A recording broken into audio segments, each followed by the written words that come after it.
way I sort of looked at the whole issue was that in 2020, when the COVID pandemic struck Indian economy, um, there was no upside. We went into a technical recession, which meant basically that there were 2 quarters in which our GDP contracted, and for the whole year also, for that financial year, the GDP contracted by 7.5%. There was really no upside. Everything was down. And in 2021, we started the year thinking that things should start improving. And what I have noted in the article is that if you look at GDP, then by the end of this financial year, despite the fact that we've had a vicious second wave of COVID, our GDP perhaps will recover back to the level that it was at in 2019. So basically, we would go back to the pre-COVID level of GDP. But this also by itself shows that we've lost 2 years. We've lost 2 years of growth, lost 2 years of the new jobs that could have been created, the incomes that could have been earned, and all the expenditures that could have been made. So we have to understand that even when we say that GDP will be back to pre-COVID level, what does that mean? It basically means a certain, basically 2 years of loss. But it's a matter of relief that the GDP is back or will be back to the pre-COVID level. However, on many other factors or many other parameters, if you look at it, the situation remains really bad. For example, unemployment, which I have been writing about, saying that unemployment is actually perhaps a bigger worry for the government and for the country than just regaining GDP. So what has happened is that in the past 2 years now, the GDP, while it was recovering, it has changed in the manner and shape it takes place. I mean, the value that is produced, because most of the small firms in the economy have suffered. So what we call the K-shaped recovery, where the more formal, better entrenched players, firms were actually able to withstand the disruption that COVID brought. But many of the smaller firms, MSMEs, millions of them, just struggled massively. So what has happened is that, and 90% of India's employment happens in those informal sector enterprises. So when the business has shifted, or the GDP is being created more in the formal and less in informal, it has had its impact on unemployment levels. And so that is one big worry. That is one element. The second is that we've also seen that private consumption. So within GDP itself, private consumption is the biggest engine of growth. The money that you and I spend in our normal functioning is the biggest contributor for GDP.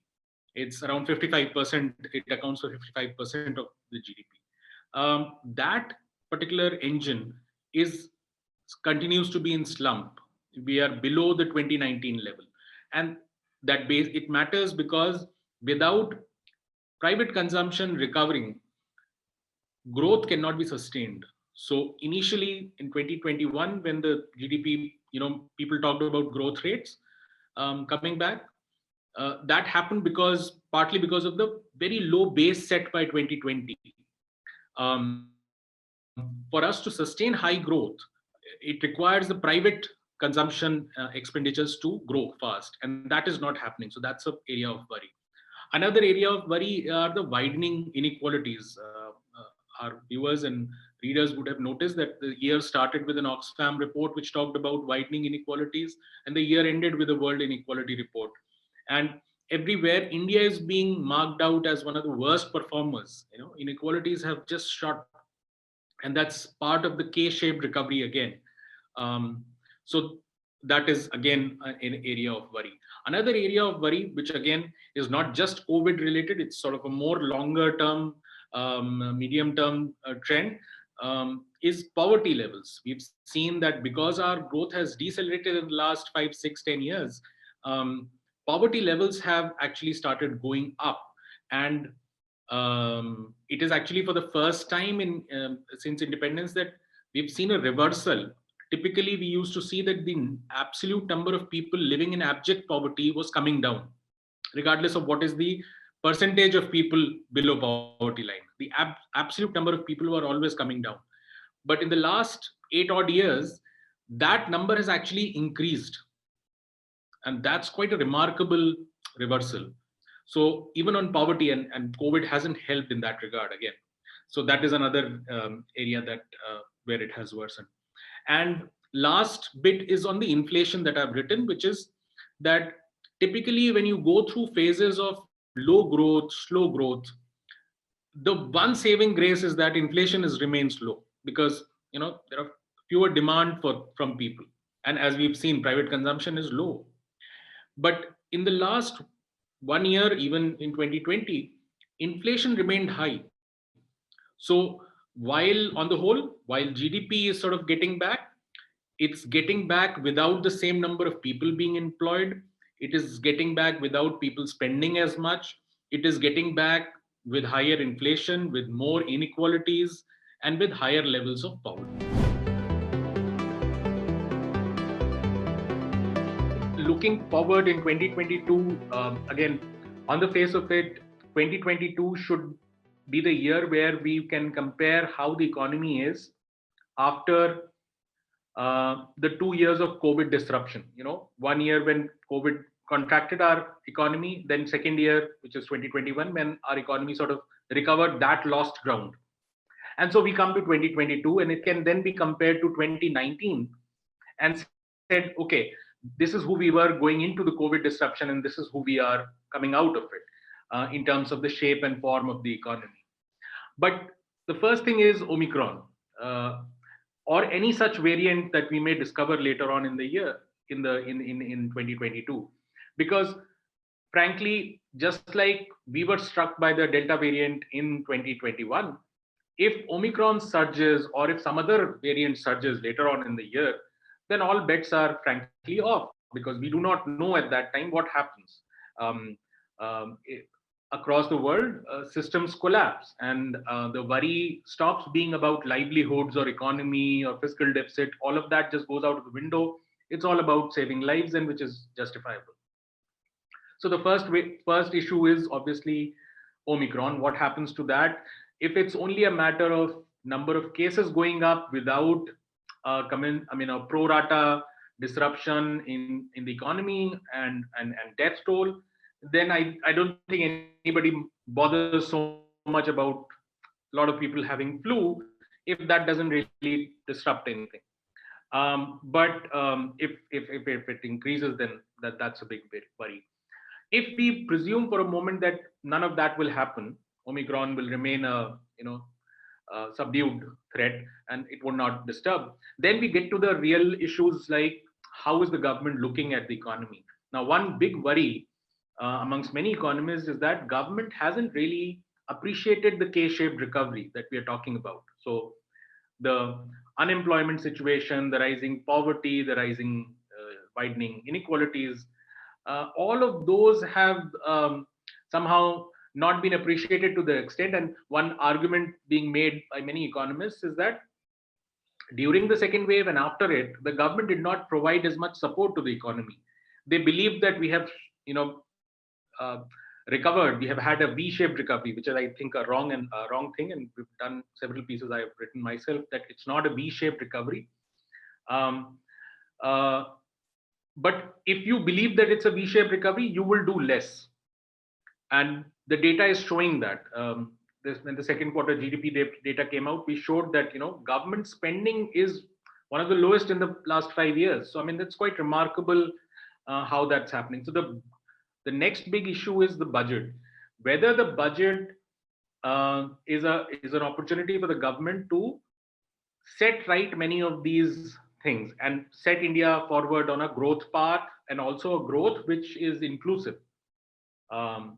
Last year, I would like to highlight this. Last year, India's central government cut the health budget by 10%, smack in the middle of the pandemic.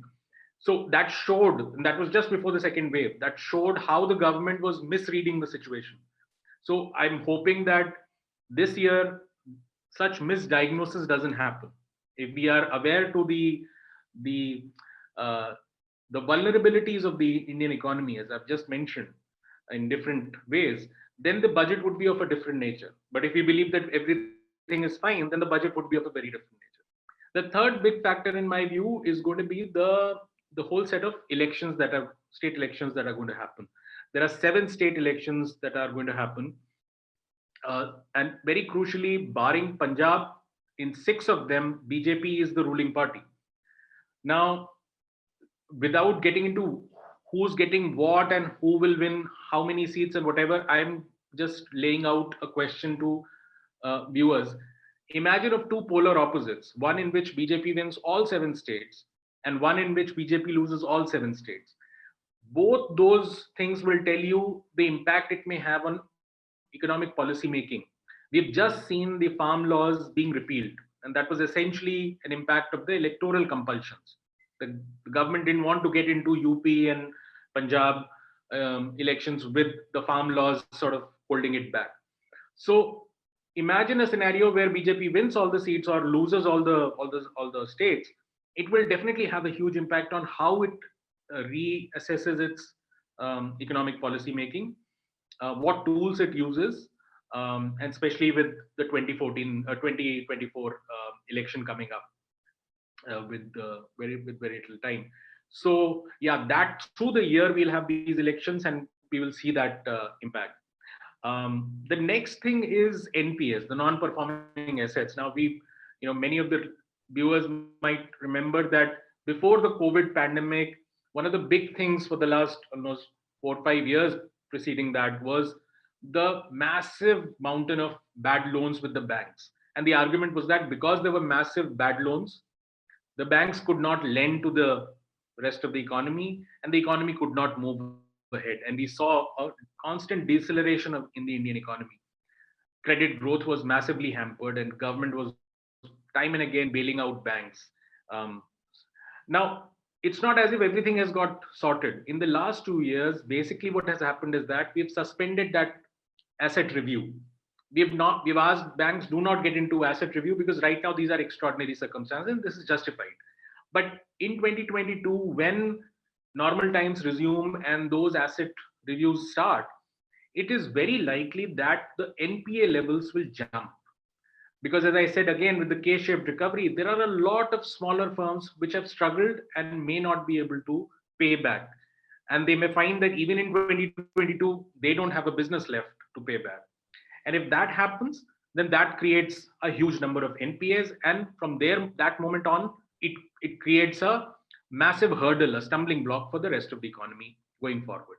And the last bit is the external factors, where we can look at what happens in the central banks across the world, in particular US Fed, or what happens to crude oil prices. Now, in all likelihood, there'll be monetary tightening. So money is going to be less available and it will be costlier. That is the broader import of that. And as a result, interest rates in the country will rise. So that is going to be one impact. The other thing is that it is expected that when the rest of the world increases interest rates, the demand for fuel will come down, and prices for crude oil prices will come down. So there might be some relief from that route, that crude oil prices might come down, and maybe it will reduce the inflation that we feel. So that's broadly the whole gamut of factors that perhaps impact the shape and form of the economy in 2022.